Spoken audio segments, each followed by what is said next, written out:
Bienvenue dans ce nouvel épisode. Aujourd'hui, je vous amène à la découverte de l'un des plus grands résistants de la Guinée, à savoir Dina Salifou Camara. Dina Salifou Camara est né en 1830 à Sogoboli, dans la région de Boké. Il est issu du peuple Nalou. Il était le fils du roi Boya Salifou et de Makumba. Dina Salifou a grandi dans la tradition musulmane et a reçu une solide formation religieuse à Timbi-Madina, au cœur du Fouta Djallon. Après la mort de son oncle, le roi Yura Tawel, il monte sur le trône en 1885 et devient le dernier grand souverain du royaume Nalou, installé tout au long du Rio Nunez. Dina Salifou était un chef respecté, un stratège, un homme de foi. Il a gouverné avec sagesse. Il a œuvré à l'unité des peuples de la région et est même parvenu à réconcilier les territoires du Kakandé, de Cap-Verga jusqu'aux îles Tristao.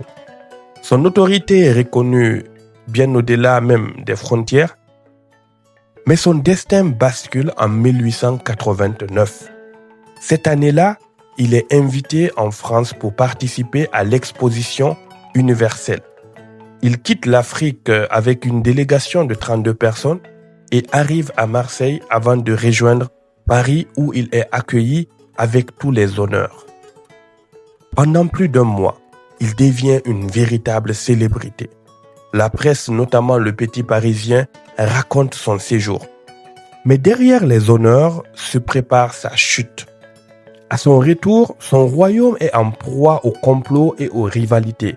Trahison, rébellion et tensions avec les forces coloniales françaises. Déterminé à défendre son territoire, il s'allie notamment avec Alpha Yaya Diallo, le roi de l'Abbé, pour résister à l'avancée coloniale. Son courage mobilise les populations. Il devient un symbole de résistance face à la domination étrangère.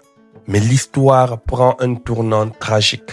Arrêté après des conflits avec l'autorité coloniale, il est déporté en 1890 à Saint-Louis, où il est assigné à résidence.